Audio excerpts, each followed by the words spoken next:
In this lesson, we are going to talk about writing the equation of the line when we're given slope and a point. So just like before, when we are trying to write the equation of the line, we are going to be putting our answer in slope-intercept form. That's what our answer is going to look like. However, to get there, because that point is not necessarily our y-intercept, we've got to start with our point-slope form. I like to think about it this way. If we're given the slope and the y-intercept, we are going to use the slope-intercept form. However, if we are given the slope and a point, we're going to use the point-slope form, which is y minus y1 equals m times x minus x1. So it's important to note here that m is slope, just like before, okay? But now we have this x1 and y1 that are from the coordinates of the point, okay? So you're still going to have a y and an x, because remember, those are going to still be there in your answer, but we are plugging in the coordinates for that x1 and y1. All right, so let's look at what that looks like. So here we have, right, the equation of the line, so that's where our answer is going to look like y equals mx plus b, okay?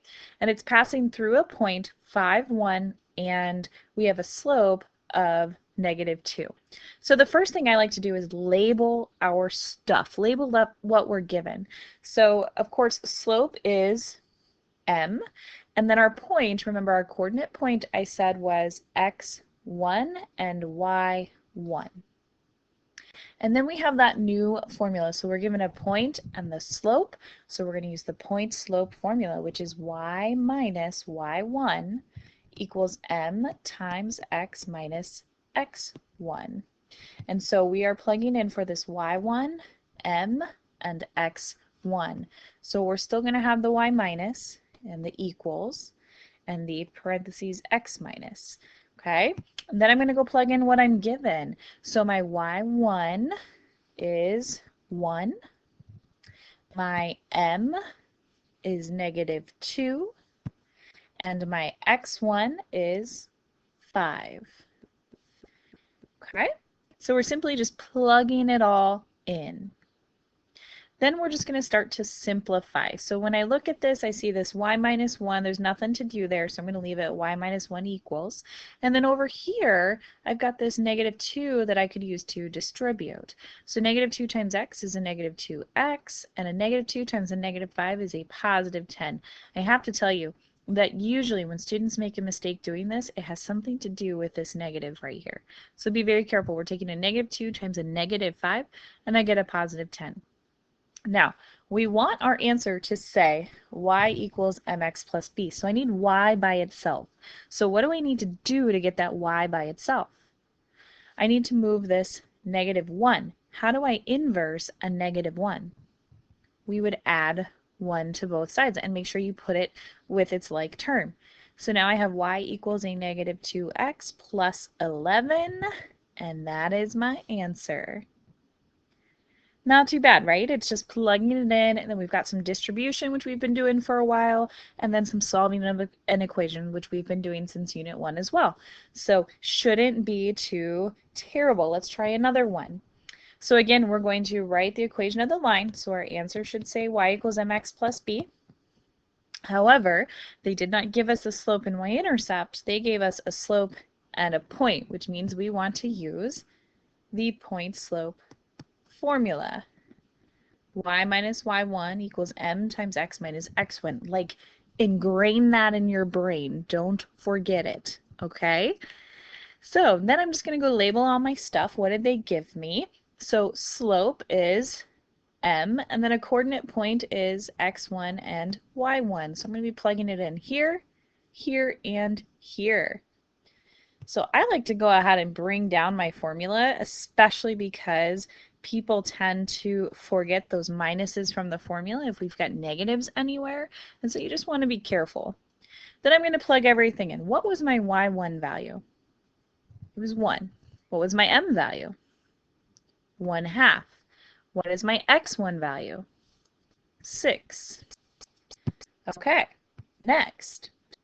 I'm going to go ahead and bring down my y minus 1. There's nothing to simplify there. And then I'm going to distribute. So 1/2 times x is just 1/2 x, and 1/2 times -6 would be a -3. We finish this off by adding 1 to both sides. So y equals 1/2 x minus 2. Does that say y equals mx plus b? Yes, it does. So that's our answer. This last example here, example 3, well, not the last example, but close. The big thing we want to look at here is our slope is a negative. So why don't we try plugging it in? You know you're going to use y minus y1 equals m times x minus x1. So what would this look like when you have everything plugged in? Well, I've got this slope, which is m, and I've got this point of x1, y1. So I'm plugging in for y1, for m, and for x1. So that's going to say y minus, my y1 was a -4, equals, my m was a -2/3, and then we have the x minus, and my x value is 9. What do I do next? We want to distribute and simplify, right? So the first thing I actually see I can simplify is right here with this minus minus. So if we do a state change, this actually becomes y plus 4, right? Then I'm going to multiply by this fraction.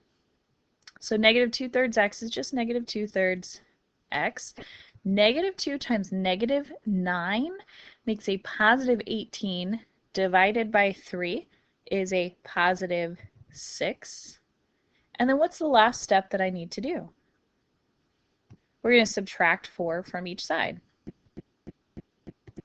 So we get y equals -2/3 x plus 2. Does it say y equals mx plus b?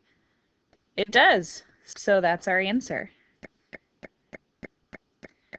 Let's talk now about those special cases, our horizontal and vertical lines. Remember that horizontal lines are when you have a 0 slope, right? And vertical lines are when you have a undefined slope. Or sometimes you'll hear it said no slope, okay? Now it's important to remember with the horizontal line, is that an x equals or a y equals equation? Remember, horizontal is this way, sideways, so which axis does it cross? The y. So this is a y equals, and you could put your y coordinate in there, right? We don't have to go through the whole process of using our slope, our point slope formula, sorry. You can just simply choose your y coordinate. On the flip side of that, vertical lines look like this, and so they are x equals equations. And so instead of the y coordinate, we would want to choose our x coordinate. Okay, so you might have an equation here that would say something like y equals 1. And over here you might get an equation that says x equals 4. You've seen them before. We did some in the last video. And so we're just going to bring that up again so you have it in your notes one more time. So let's go ahead and look at this one. It says write the equation of the line that has an undefined slope. Undefined slope. Is that x equals or y equals? That's an x equals. That's like the weird one, right? And so x is going to equal what?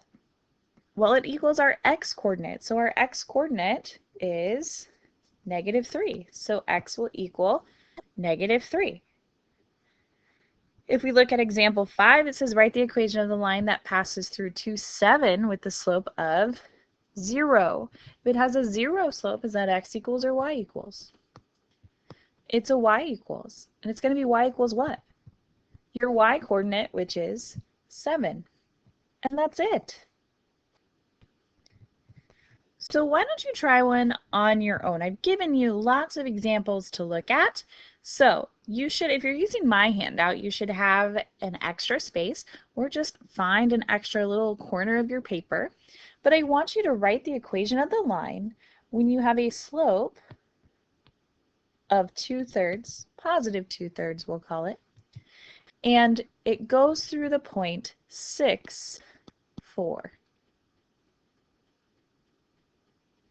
So if we plug these in, remember we're given m, x1 and y1, and our formula is y minus y1 equals m times x minus x1.